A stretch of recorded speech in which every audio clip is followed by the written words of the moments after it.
Ya, kembali di program di Indonesia Economic Club dan tentunya pemerintah menunjukkan langkah yang begitu banyak untuk memberikan insentif kepada masyarakat. Salah satunya adalah masyarakat sedang dicoba dihibur dengan adanya diskon-diskon, Harbolnas dan campaign yang cukup menarik.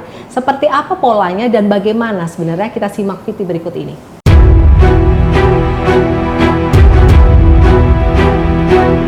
Pemerintah secara resmi menyatakan akan memberikan dukungan penuh dalam penyelenggaraan Hari Belanja Online Nasional atau Harbolnas yang jatuh pada H-10 dan H-5 Idul Fitri. Pemerintah memberikan diskon ongkos kirim belanja online senilai 500 miliar rupiah. Ongkos kirim ditanggung oleh pemerintah melalui semua platform digital. Pemberian gratis ongkir tersebut sebagai upaya mendorong masyarakat untuk berbelanja tanpa harus berpergian. Selain itu, diskon ongkir Harbolnas diharapkan dapat mendongkrak konsumsi, sehingga berdampak pada perekonomian nasional yang berpeluang naik. Perlu diingat, promo gratis ongkir dikhususkan hanya untuk produk dalam negeri saja. Ya, Prof, selain pemulihan ekonomi, sebenarnya yang menjadi utama apa sih dari THR ini di masa pandemik? Apakah masih diperlukan? Ataukah bagaimana kita mengemasnya untuk menyimpan THR ini ke depan? Sepertinya Prof sudah ada catatan yang khusus buat kami. Iya, sudah ada. Nanti saya akan bahas dalam tips berikut ini. Inilah catatan Renald Kasali. Berbicara tentang THR, maka kita tidak berbicara THR dalam rangka pengeluaran sesaat yang barangkali jumlahnya sama besarnya dengan jumlah gaji yang harus dibayar setiap bulan. Dan kemudian kita merasakan berat sekali. Karena biasa membayar 500 juta, sekarang harus mengeluarkan 1 miliar. Biasa mengeluarkan 5 miliar menjadi 10 miliar. Bukan cuma itu, ini adalah sebuah profesi jangka panjang. Atau Anda melihatnya ini adalah jangka pendek. Dalam jangka pendek bisa terjadi kita menyaksikan ada pandemi. Kita menyaksikan ada bencana, devaluasi pada waktu itu. Ada krisis moneter pada waktu itu. Ada kejadian-kejadian tak terduga. Dalam suatu proses yang panjang ada persoalan-persoalan pendek yang dihadapi oleh setiap pengusaha.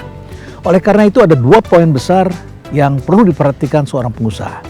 Yang pertama, apakah Anda bermain dalam short term game atau long term game? Meminjam istilah Simon Sinek.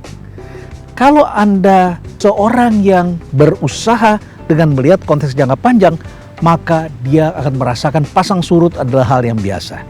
Dia tidak hit and run, tetapi dia mempertahankan reputasi dalam jangka panjangnya. Tetapi ada pengusaha yang bermainnya jangka pendek. Hari ini dia pengusaha tekstil. Begitu tekstil susah, dia pindah. Dia bikin, barangkali ramai saat ini adalah airlines. Dia bikin airlines. Kemudian gagal, dia bikin lagi bank. Ada usaha, pemerintah kemudian mengeluarkan izin perbankan. Bikin bank. Begitu bank dia rugi, dia bikin lagi peer-to-peer lending. Hit and run dan kemudian meninggalkan pokoknya. Padahal pokoknya ini telah memberikan pendapatan yang besar. Dia bikin hotel, bikin bank, dan lain seterusnya.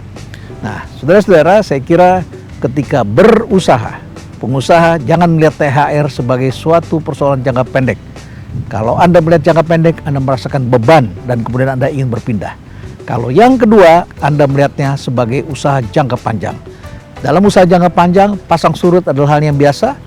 Ketika Anda harus membayar, kalau ada uangnya, masih ada asetnya, cairkan aset itu dan bayarkanlah hak pegawai Anda.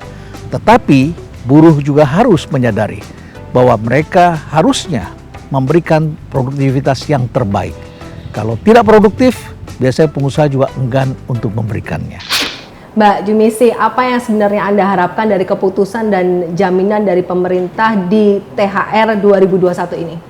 Pertama, berkeinginan supaya THR-nya tidak dicicil. Itu yang pertama. Yang kedua adalah jangan melepaskan tanggung jawab hanya kepada kami, kepada pengusaha dan serikat buruh gitu. Kami berharap juga ada pengawasan dari pemerintah. Jadi tidak dilepaskan begitu saja, silakan kalian rembukan, nanti kami menerima laporan saja. Itu sepertinya kok lepas tanggung jawab gitu. Justru kami berharap ada intervensi dari pemerintah gitu, terutama ketegasan Kemenaker untuk mengaktifkan kerja ekstra dari pengawasan-pengawasan. Kemudian yang ketiga adalah tentu saja berpesan kepada teman-teman buruh gitu, saat ini situasinya tidak sedang baik-baik saja, baik secara ekonomi maupun secara kesehatan. Jadi kalau misalnya punya uang, misalnya ya, itu juga bisa membedakan mana kebutuhan dan mana keinginan. Kira-kira begitu, Mbak Luar Gita. biasa. Pak Jemi sendiri, bagaimana komitmen pengusaha nih terhadap para pekerja nantinya untuk pemberian THR di 2021? Ya, kita berharap mengimbau kepada anggota untuk memberikan THR istilahnya bipartit, dibayar secara langsung atau dicicil, tapi dengan catatan harus lunas di tahun ini. Oke. Jadi tidak ada yang mungkin mendengar kabar istilahnya THR yang tahun-tahun lalu sampai tahun sekarang belum terbayarkan lunas. Jangan sampai statement Anda ini nantinya bisa menjadi pisau bermata dua ini. Terima kasih banyak atas kehadiran Anda. Dan tentunya Prof, kita harus tutup program Baik, ini. makasih. Dan pemirsa, pastikan Anda tetap bersama kami di program The Indonesia Economic Club minggu depan di jam yang sama. Sampai jumpa.